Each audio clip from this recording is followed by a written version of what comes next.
At roughly 4:30 on the afternoon of October 22nd, 1777, Hessian grenadiers were already inside Fort Mercer. They had crossed the outer works and entered ground that appeared almost empty. Ahead of them, a few Americans were falling back. For several seconds, the attack seemed to be working exactly as Colonel Carl von Donop had expected. Then the smoke shifted. Across the abandoned ground stood another wall. It was packed with men, cannon, and loaded muskets. In front of it lay a ditch tangled with felled trees, their sharpened branches pointing outward. The first Hessian ranks tried to force their way through. The men behind them kept pressing forward, unable to see why the column had stopped. Then the American guns opened with grape shot.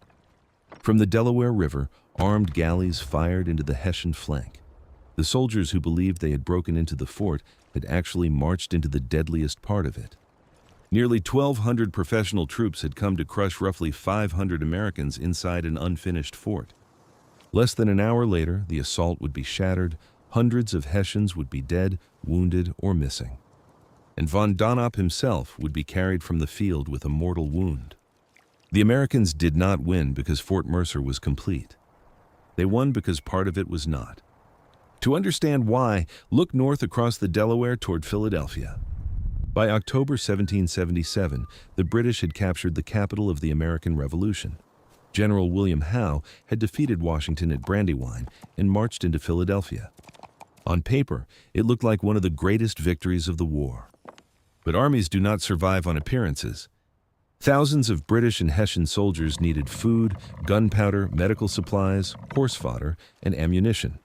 The easiest route was by ship up the Delaware River, and that route was still closed. Fort Mifflin guarded the channel from an island. Fort Mercer stood opposite it on the New Jersey bank. Between them were submerged obstacles designed to tear open British hulls. Behind those barriers waited American gunboats and Pennsylvania galleys. The forts were not expected to defeat the Royal Navy in a conventional battle. Their purpose was to delay it. Every day the river remained blocked. Howe's army consumed supplies faster than they could be replaced. Convoys forced onto rough roads needed wagons, escorts, and time. The British had taken Philadelphia, but unless they opened the Delaware, they had captured a city that could not reliably feed the army holding it. That made Fort Mercer a strategic target. It also appeared to be the weakest one. The fort stood at Red Bank, on high ground above the river.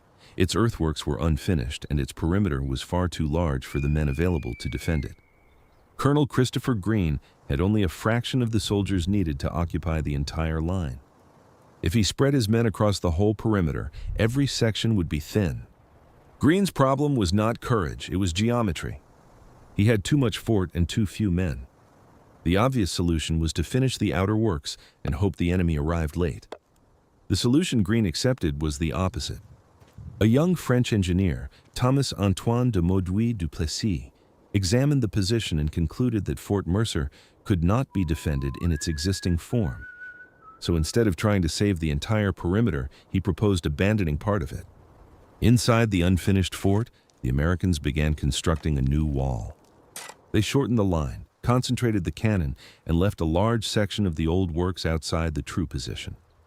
From a distance, that abandoned ground would still appear to be part of Fort Mercer. To an attacker, it could look like an open route inside. But once enemy soldiers crossed it, they would find the real wall waiting behind it. The Americans were not repairing a weakness. They were disguising a trap. The danger was that the British did not need to destroy every American position on the Delaware. They only needed to break one link in the system. Fort Mifflin stood on Mud Island, closer to the main shipping channel. Fort Mercer occupied the eastern bank at Red Bank. Between them, rows of chevaux de frise, heavy timber frames tipped with iron, had been sunk beneath the river. A ship entering the wrong channel could tear open its hull before its crew even saw what had struck it. The obstacles alone were not enough. They had to be protected. If British sailors could work under cover, they could locate the barriers, remove them, and open a passage. That was why the forts mattered. Their cannon forced British ships to keep their distance, while American galleys moved through the shallower water nearby. It was a defensive network in which every element supported the others. Fort Mifflin covered the river. Fort Mercer protected Mifflin's flank. The gunboats protected both forts. and the submerged barriers gave all of them time to fire. But the same system had a hidden weakness. Fort Mercer was isolated on the New Jersey side. If a British force crossed the river and attacked it from land, the Royal Navy would not have to fight through its strongest face. That was the opportunity Carl von Donop intended to exploit. Before his column appeared, however, Christopher Greene had to decide what kind of battle he was preparing to fight. Greene was a Rhode Island officer, 38 years old, with real combat experience and no reason to underestimate professional troops. He had fought during the Siege of Boston and commanded Continental soldiers through the New York campaign. He understood what disciplined infantry could do once it reached open ground and formed for an attack. At Red Bank, he found a position that encouraged exactly the wrong kind of confidence. The original fortification enclosed far more ground than his garrison could properly defend. Its walls stretched across the bluff, but several sections remained incomplete. Cannon could cover some approaches, yet the men assigned to the parapet would be spaced too far apart to support one another. A fort could look impressive on a map and still collapse at the first point of pressure. Greene's force was also not a single perfectly trained unit waiting behind finished walls. His core troops came from Rhode Island, but reinforcements arrived in stages. Ammunition had to be distributed. Gun crews needed positions. Men had to learn which section they would defend and where they would move if the enemy concentrated against one face. Every extra yard of wall created another demand. Another cannon crew. Another reserve. Another section that could be climbed while attention was fixed somewhere else. The problem became more serious when Thomas-Antoine de Mauduit du Plessis inspected the fort. Mauduit was a French military engineer serving the American cause. He did not judge the position by how formidable it appeared from outside. He studied distances, angles, fields of fire, and the number of soldiers required to hold each section. His conclusion was direct. Greene's men could not defend the entire perimeter.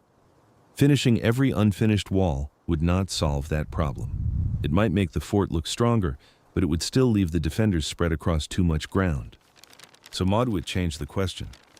Instead of asking how 500 men could hold the existing fort, he asked how much Fort 500 men actually needed. The answer was less than half. The Americans began cutting a new defensive line across the interior. Earth was piled into a compact parapet. Cannon were repositioned to cover the likely approaches. The strongest concentration faced south and east, where an assaulting force would have to cross exposed ground before reaching the walls. The abandoned northern section remained inside the old outline of the fort, but it was no longer part of the true defensive position. That distinction was difficult to see from outside. An approaching officer would observe the original earthworks, the unfinished sections, and what seemed to be a thinly held perimeter. He might conclude that the Americans had failed to complete the fort in time. He would not immediately see that the defenders had withdrawn behind a shorter line. This was more than an attempt to save manpower. The new layout controlled where the enemy would move. If attackers struck the strongest wall, they would face concentrated cannon and musket fire. If they entered through the abandoned sector, they would advance farther into the old fort before discovering that the defenders were still protected behind another barrier. Either choice would place them where Greene wanted them. But the plan depended on preparation that could not be hidden forever. The new wall had to be completed before enemy scouts understood what it was. Trees had to be cut and dragged into position. Their branches were sharpened and turned outward to create an abattis, thick enough to disrupt a formation, but low enough for the Americans to fire over. Artillery positions were measured so that several guns could strike the same ground. This was the crucial mechanism. The Americans were not trying to cover every possible approach equally. They were arranging the fort so that different approaches led into the same overlapping fields of fire. A larger perimeter would have scattered their strength. The smaller perimeter multiplied it. Then reports arrived from across the river. Von Donop's force had landed in New Jersey. His Hessians were moving toward Red Bank, bringing light artillery and enough men to surround the fort. Greene could still withdraw. If he stayed, there would be no room to correct the design once the attack began. He chose to stay. Carl von Donop did not approach Fort Mercer as an inexperienced officer chasing an easy victory. He was a veteran of European service, a colonel in the Hessian forces hired by Britain, and a commander trusted with some of the most disciplined infantry in North America. His grenadiers were trained to move under fire, maintain formation, and close with the bayonet. They were not a mob that would scatter after the first cannon shot. That made the force advancing toward Red Bank dangerous. It also made von Donop's judgment understandable. From the British perspective, Fort Mercer had every sign of a position that could be overwhelmed quickly. Its walls were unfinished. Its garrison was small. It stood isolated on the New Jersey bank, separated from Washington's main army. If it fell, British engineers and sailors could turn their full attention toward Fort Mifflin and the river barriers. The attack promised a strategic result far larger than the fort itself. Von Donop's expedition crossed into New Jersey with roughly 2,000 men, although only about 1,200 would take part directly in the assault. The force included several Hessian battalions, light infantry, grenadiers, and a small number of field guns. The artillery was enough to support an attack. It was not enough to conduct a long formal siege. That distinction mattered. Heavy siege cannon could have battered the American earthworks from a safer distance, cut gaps in the abatis, and forced Greene to remain under fire for days. But moving large guns across the river and through New Jersey would take time. Every delay allowed the Americans to strengthen the fort and kept the Delaware closed. Von Donop was under pressure to act. There was also a personal element. He had missed earlier opportunities for distinction during the campaign, and Red Bank offered a clear independent command. A fast victory could reopen the river and restore his standing at the same time. On the afternoon of October 22nd, his troops reached the area around the fort. The ground did not favor a perfectly clean assault. Woods, orchards, fences, and uneven approaches interfered with observation. The fort itself sat on elevated ground above the Delaware. From the river, American galleys could support the defenders. From the landward side, however, the old perimeter still appeared incomplete and vulnerable. Von Donop sent officers forward to examine the works. What they could see confirmed much of what British intelligence had suggested. The defenders were few. Some sections looked unfinished. The fort's original outline enclosed more space than the Americans seemed capable of holding. What they could not clearly see was the new interior wall. The abandoned ground distorted the entire picture. Because the old outer works still existed, the Hessians naturally treated them as the boundary of the defensive position.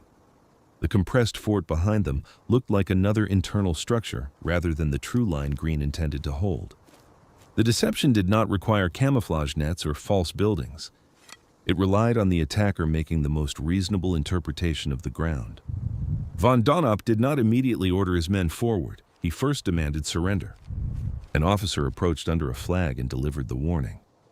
The Americans were told that resistance was useless and that no quarter might be given if the fort had to be taken by force. Greene refused. Later accounts preserve several dramatic versions of the exchange, but the exact wording is uncertain. What is clear is that the warning failed. The garrison remained at its posts, and von Donop began preparing the attack. The delay gave Greene something more valuable than another wall. It gave him time. Inside the fort, ammunition was issued and artillery crews checked their charges. Men were assigned to the parapet and ordered to hold their fire until the Hessians closed. The abatis was inspected one final time. Reserves waited behind the compact inner line where they could move quickly toward whichever section came under the greatest pressure. On the river, American galleys shifted into positions from which their guns could reach the landward approaches. The fort was no longer an isolated earthwork. It had become one part of a crossfire. Von Donop organized his attack into separate columns. One force would strike the stronger southern face. Others would advance against the eastern and northern approaches, where the defenses appeared less complete. On paper, this would divide American attention. In practice, the shortened perimeter allowed Greene to move men between threatened points faster than the Hessians could move around the outside. That was the hidden advantage von Donop could not measure from the tree line. A larger attacking force usually benefits from widening the battle. It can threaten several positions at once and force a smaller defender to spread out. But Fort Mercer had been rebuilt to deny him that advantage. No matter which route the Hessians selected, obstacles and terrain would compress them before they reached the real wall. Late in the afternoon, the Hessian field guns opened fire. The bombardment was brief. Their light shots struck the earthworks but did little to damage the compact parapet. Dust and smoke rose over the fort. American guns answered, forcing the attacking troops to form under fire. Then the signal was given. The columns moved out.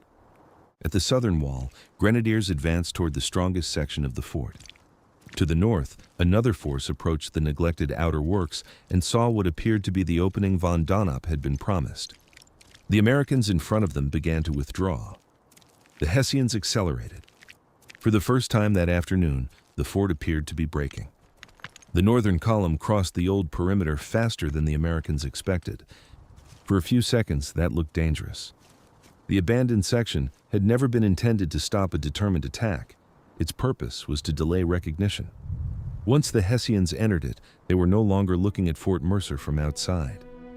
They were moving through smoke, broken earthworks, felled timber, and men in front of them who appeared to be retreating. The first ranks climbed over the outer bank and pushed forward. Behind them, more soldiers followed through the same narrow gaps. Officers urged the column on before the defenders could recover. From their position, the movement looked like a successful breach. The Americans had yielded ground. The attackers were inside the outline of the fort. Then the leading men saw the ditch. Beyond it stood the new parapet. The wall was lower and shorter than the original perimeter, but it was complete. Muskets lined its crest. Cannon muzzles projected through prepared openings. Between the Hessians and the wall lay an abatis of trees cut down with their branches pointing toward the attackers. These were not loose branches that could be kicked aside. The trunks had been dragged together and arranged so that the limbs overlapped. Sharpened points caught coats, cartridge boxes, and musket slings. A soldier who stopped to cut one branch exposed himself. A soldier who tried to climb over it lost his balance. A formation that had crossed open ground in order could not pass through without breaking apart. The front ranks slowed. The ranks behind them did not. Men continued entering the abandoned section because they could not see the obstacle ahead. The column compressed. Files that had marched with measured spacing began to bunch together. Officers tried to redirect companies toward openings that were already blocked by other troops. That was the moment Fort Mercer's smaller design began to work. Greene did not need to defend the old perimeter. He only needed to keep the Hessians inside it long enough for the new line to fire. The Americans waited until the attackers were close. Then the parapet erupted. Muskets fired from the wall into the crowded front ranks. Cannon discharged grapeshot across the ground between the abandoned works and the inner fort. At that range, the small iron balls spread through the packed formation like an enormous shotgun blast. Men fell into the branches, others stumbled over them. Those still moving forward had to climb across the wounded while trying to keep their muskets and bayonets clear of the timber. The Hessians did not immediately break. Their discipline made the attack more dangerous than the Americans had hoped. Grenadiers pushed toward the ditch. Officers stepped in front of stalled companies trying to restore alignment. Some men hacked at the abatis with swords and bayonets. Others fired at the parapet, though smoke and the height of the wall made their targets difficult to see. At the southern face, another Hessian column was creating pressure of its own. There, the fort's defenses were more obvious. The wall was high, the approach exposed, and the defenders had a clear field of fire. The attackers advanced anyway. They carried fascines and equipment intended to help them cross the ditch and climb the works, but the ground forced them into dense groups before they reached the wall. American cannon struck them from the front. Musket fire cut down the men attempting to place ladders and bundles against the earthworks. Each time the column tried to regain momentum, another discharge opened gaps in its formation. Von Donop had designed the separate attacks to divide Greene's defenders. Instead, both columns were being drawn toward positions covered by the same compact defensive system. Because the inner fort was smaller, Greene could shift men rapidly along the parapet. Reserves did not have to run hundreds of yards around a sprawling perimeter. Gun crews could turn their pieces toward whichever approach became most dangerous. Ammunition moved across short interior routes rather than disappearing into distant sections of wall. The defenders were outnumbered, but they were not fighting everywhere at once. They had forced the larger army to fight in pieces. Then another element entered the battle. On the Delaware, American galleys moved close enough to bring their guns to bear on the landward attack. The Hessians inside the abandoned section had been focused on the parapet in front of them. Now, cannon fire began arriving from the side. This was not supporting fire from a distant ship firing blindly over the fort. The galleys occupied shallow water that heavier British vessels could not easily use. Their crews could see the massive troops trapped between the old and new defenses. Shot crossed the Hessian position from an angle the attackers had not prepared to face. The northern column was now receiving fire from two directions. The wall in front of them prevented a clean advance.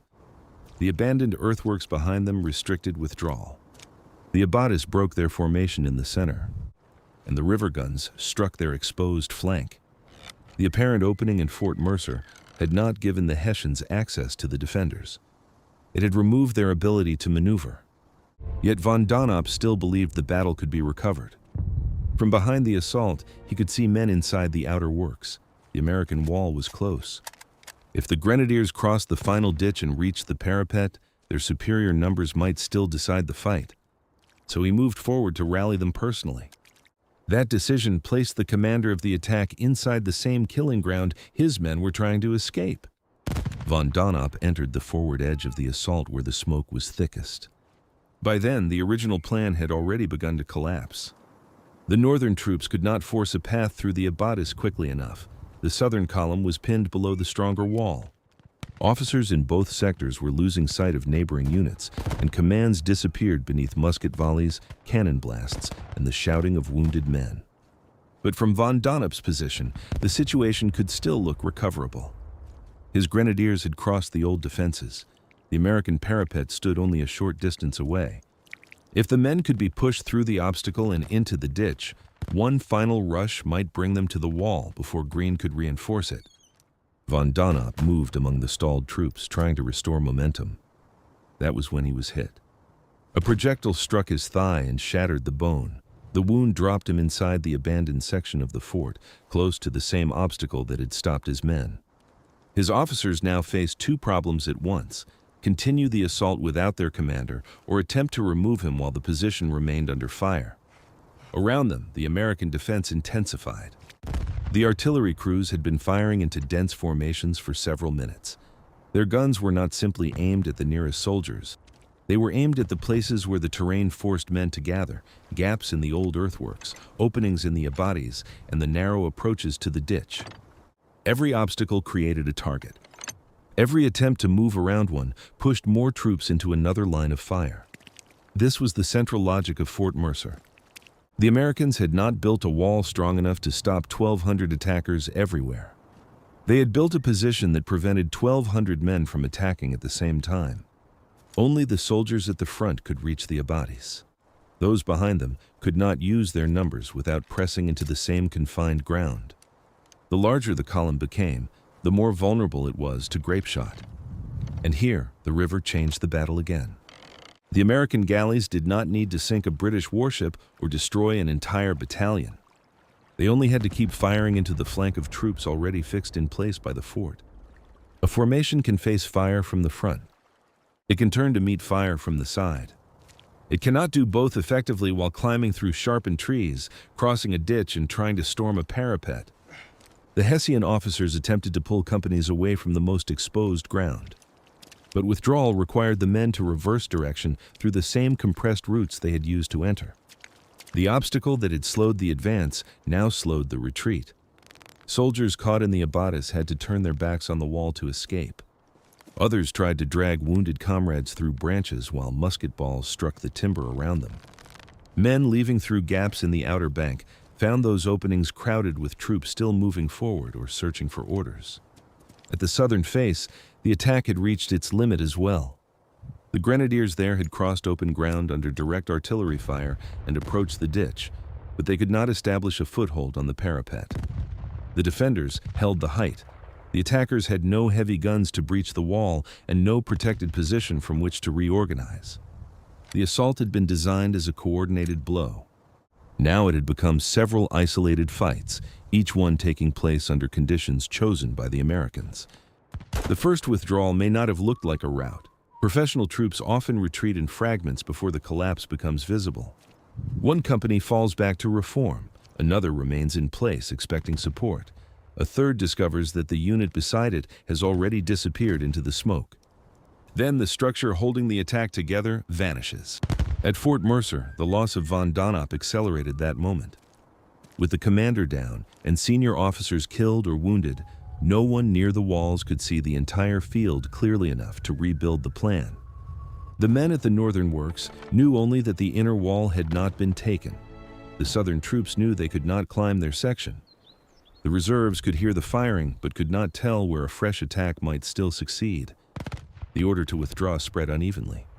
Some units pulled back in formation, others carried officers and wounded men. Some left equipment near the ditch because stopping to recover it meant remaining in the line of fire. The Americans did not pursue far beyond the works.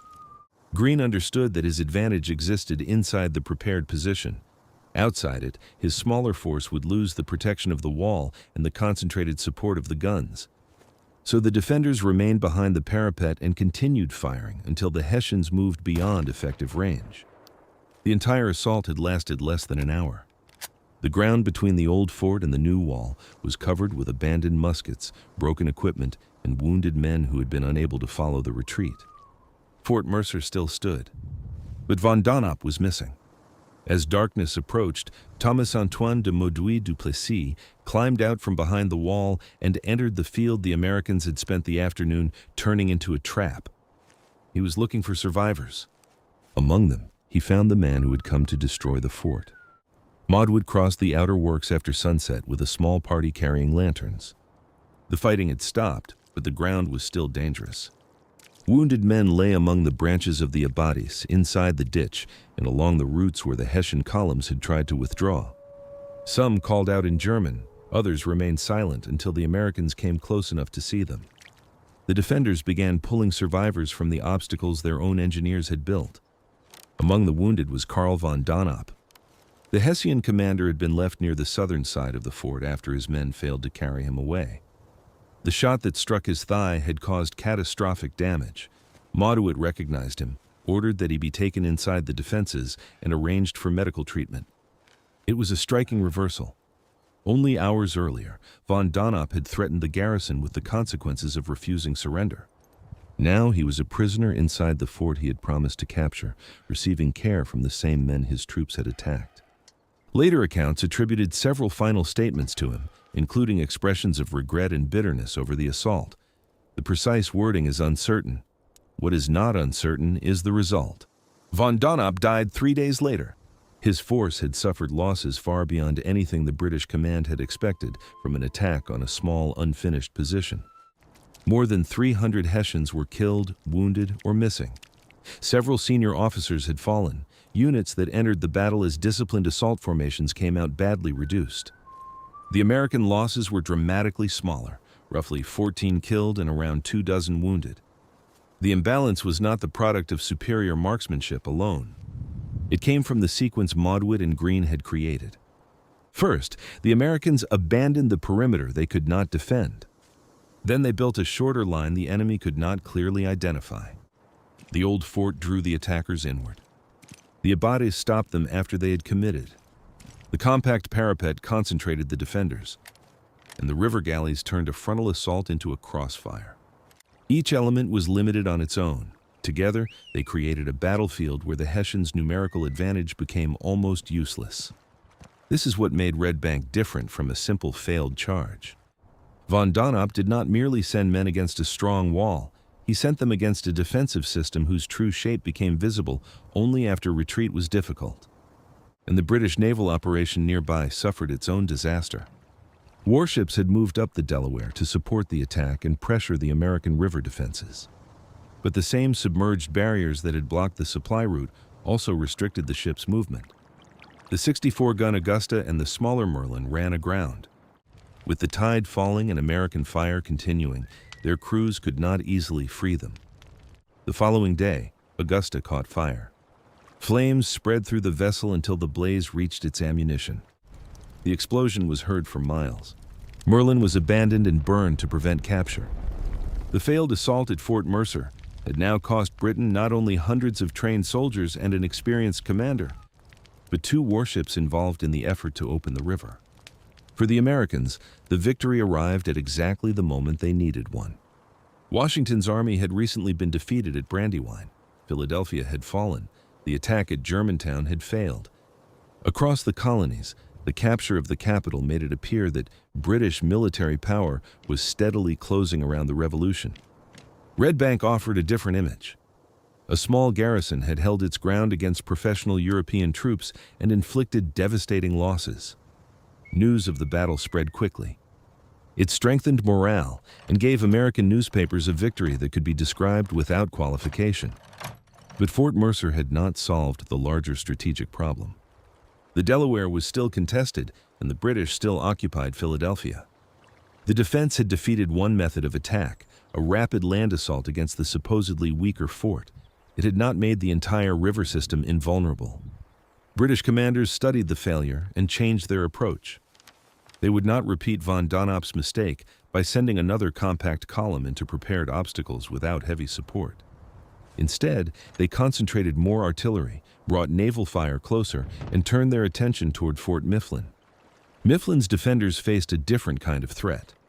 Fort Mercer had survived because its compact earthworks absorbed light cannon fire and forced infantry into a trap. Fort Mifflin would be subjected to days of bombardment by heavy guns positioned on land and by British vessels moving into range. There would be no single assault to break. No one moment when the enemy entered the wrong section. The British would dismantle the position piece by piece. And once Fort Mifflin fell, Fort Mercer's tactical brilliance would no longer be enough to keep the Delaware closed. For nearly a month after Red Bank, the British kept trying to open the Delaware. This time, they did not rely on a single rapid assault. They brought heavier guns against Fort Mifflin.